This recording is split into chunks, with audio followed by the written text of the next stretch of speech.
Hello. So first thing we're going to do is install Python on your computers.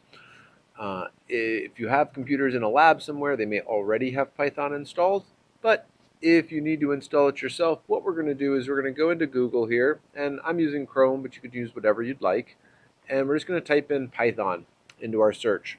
And we should quickly get to python.org.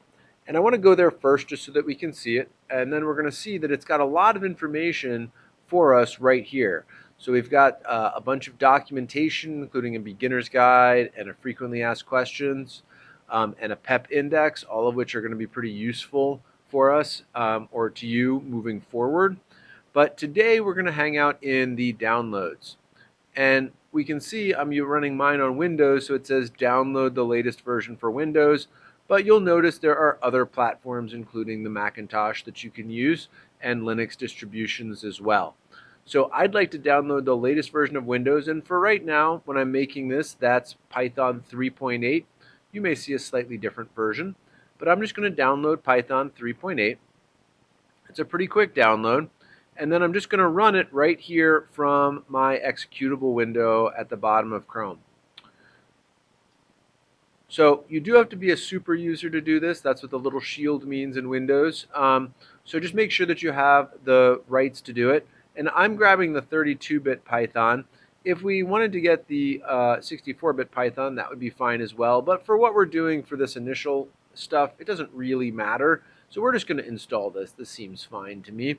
But there is something that says add Python 3.8 to path. That's never a bad idea. So let's make sure we click that box down there as well, and we'll click install now.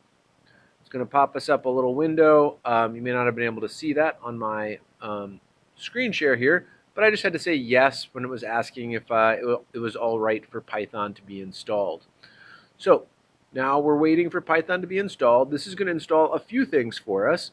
It's going to install the Python libraries. It's going to install idle, which is going to be the UI that we'll use. It's going to install some support things like that TCL TK support you're seeing right there. It's also going to install the pip manager, which will be how we can add more libraries to Python. And it's pretty much the whole package, which is one of the really nice things about the Python installer, is that it's really full featured. And yours may go faster or slower depending on the speed of the computer that you're using. So as soon as this is done, we should be able to pull right into Python. So here we can see there's an online tutorial and documentation, but we can just close it. And I'm going to go down to my Windows menu, and I'm just going to type in Python here, and it'll appear inside my my Windows, and I can open up the Python viewer. And I could, for example, print hello. And it's going to print hello. This is not the interface that we'll be using a lot. We'll be using an interface called idle. You just type it in IDLE. And it's going to pop up, and it will look something like this. This is idle, and its beginning looks very similar to the Python. You just have these three little chevrons here.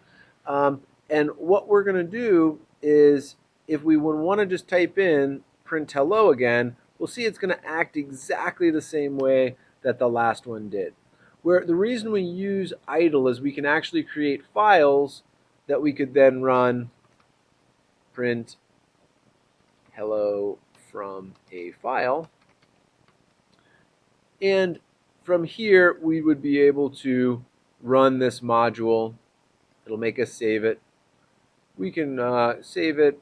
If you're in the R lab here, please make sure you save to ThawSpace. But if you're on your computer at home, you can just save in this default. I'm going to save mine in my downloads directory. And this will just be hello test for me. And you'll see right here, it's starting. It's going to run hello test.python, and it's just going to print out the output. So that's the nice thing. We don't have to do things straight from a line. We can actually create a separate program file, and then using the run module command, we'll be able to run our module in the shell over here. There's no difference in shells really between the Python 3.8 shell that I started first and the idle shell right here. So that's it. We have Python, and now we can get coding.